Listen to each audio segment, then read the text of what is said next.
দুর্বলতা ত্যাগ করো। তাহলে এক না আলাদা? পড়লে বুঝলে তবে না এক। নালে আমি বলবো কি, হিন্দু বলবে আমার জলের স্বাদ বেশি, ও পানি যতই খাও স্বাদ একটু কম আছে। আর মুসলমান বলবে কি, হ্যাঁ পানিতেই স্বাদ বেশি, জলের স্বাদ না কম আছে। জলে কি স্বাদ একটু কম না বেশি? না পানিতে স্বাদ বেশি? না দুইটা স্বাদ এক? দুইটা স্বাদ যে এক, খেলে না বুঝবো?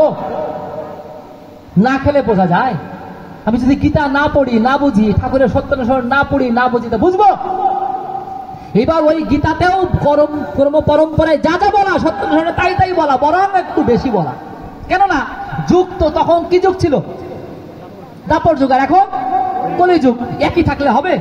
তাহলে ওটাই যা আছে তা তো গীতায় যা আছে তা সত্যানুসরণের মধ্যে আছে, গীতায় যা নেই তাও সত্যানুসরণের মধ্যে আছে। তাই এটাকে যুগ পুরুষোত্তমের যুগবাণী বলা হয়।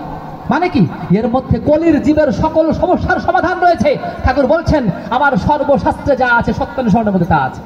সত্যানুসরণ যেন তেন বই না। আর এই সত্যানুসরণের মধ্যে যে বাণীটা বলছিলাম, সেই বাণীর মধ্যে ঠাকুর ধর্মরাজ্যে ঢোকবার কথা বলছেন। সর্বপ্রথম দুর্বলতার বিরুদ্ধে যুদ্ধ করতে হবে, সাহসী হতে হবে, বীর হতে হবে। পাপের জ্বলন্ত প্রতিমূর্তি ওই দুর্বলতা। তারাও যত শীঘ্র পারো ওই রক্ত শোষণকারী অবসাদ উৎপাদক ভ্যাম্পায়ারকে স্মরণ করো তুমি সাহসী, স্মরণ করো তুমি শক্তির তরয়, স্মরণ করো তুমি পরম পিতার সন্তান। আগে সাহসী হও, অকপট হও, তবে জানা যাবে তোমার ধর্মরাজ্যে ঢোকবার অধিকার। কেমন কথা বলছে? আগে সাহসী হও, তারপরে কি বলছে? অকপট হও। মানে সাহসীর সাথে অকপট যোগ করে দিচ্ছে। কেমন কথা? তার মানে সাহসী হওয়া বলতে আমরা যা বুঝি তিনি তা বোঝাননি। আমরা কি মনে করি সাহসী হওয়া মানে কি? যদি মারাপিটা লাগে, রাজার সাথে আমি পারবো? রাজার সাথে মারাপিটা সম্ভব আমার দ্বারা? সম্ভব না। আমি তো ছেলের সাথেই পারবো না, এত সুন্দর বডি বানাই। কিন্তু এটা কি মারামারি? এটা কি মানে প্রতিযোগিতা হবে? এটা কি বোঝা যাবে কে ভালো কে মন্দ? দুর্বলতা ত্যাগ মানে কি শরীর স্বাস্থ্য ভালো হবে খেয়ে দেন না। কেননা দুর্বলতা ওটা না, মনের দুর্বলতা। মনের মধ্যে আমি যে ভগবানের দিকে যেতে পারছি না, আমি যে প্রভুর দিকে যেতে পারছি না, কেননা মনটা দুর্বল হয়ে আছে। মনের মধ্যে দুই নাম্বারই, মনের মধ্যে দুই নাম। দেখেন ছোট্ট একটা গুলো গল্প না, পৌরাণিক যে জিনিসগুলো বাস্তবতা কিচ্ছু না। আমার এক সাধুর বাড়িতে এক মা প্রতিদিন দুধ দিতে আসে। ওই মা দুধ দিতে আসে নদীর ওই পার থেকে। নদীর ওই পার থেকে দুধ দিতে আসে, এপারে সাধুকে দিয়ে যায়।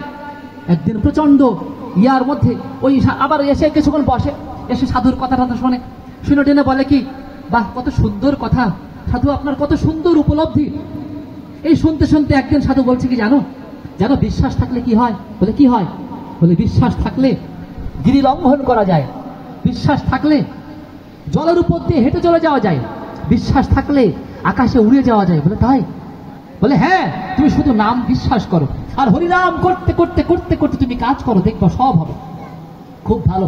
একদিন প্রচন্ড ঝড় বৃষ্টির দিনে ওই মা এসে নদীর তীরে বসে আছে, নাকি নৌকা নাই। এখন সাধুকে দুধ দিতে যেতে হবে নদীর ওপার। ওই মা ভাবছে কি করি। তখন মনে পড়ছে, ও সাধু যে বলেছিল বিশ্বাস করে হরিনাম করলে জলের উপর দিয়ে হাঁটা যায়। ওই মা চোখ বন্ধ করে বলছে হরিবোল হরিবোল হরিবোল করতে করতে করতে করতে নদীর মধ্যে হাঁটা শুরু করছে। হাঁটতে হাঁটতে হাঁটতে হাঁটতে সত্যি কিন্তু নদীর পার চলে আসছে।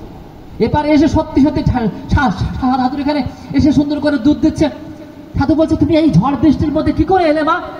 বলছে কেন, আপনি তো শেখালেন হরিবোল হরিবোল করতে করতে চলে আসা যায়, আমি তো হরিবোল হরিবোল করতে করতে চলে আসছি। সাধু বলছে তাই?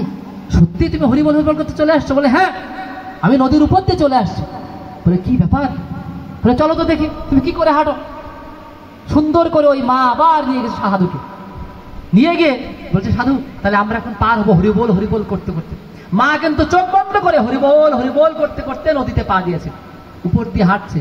আর সাধু হরিবোল বলে আর ধুতিটা ঠেকায়, হরিবোল বলে আর এখন ধুতিও ঠেকাবে হরিবোলও বল, মানে ধুতির দিকেও নজর আবার হরিবোলের দিকেও নজর। সাধুর কিন্তু পার ভাসে না, ডুবেই যায় ডুবে। কেন এই কথা বলছি? আমরা কলিযুগে ভাগবতে বলা, মহাভারতে বলা, কলিযুগে যাদের চেহারায় সাধু বেশ তাদের মধ্যে সাধু থাকবে না। কলিযুগের সাধু সাজবে না। কলিযুগে সাধু কি করতে হবে? হতে হবে। তাই ঠাকুর আমার বললেন সাধু হও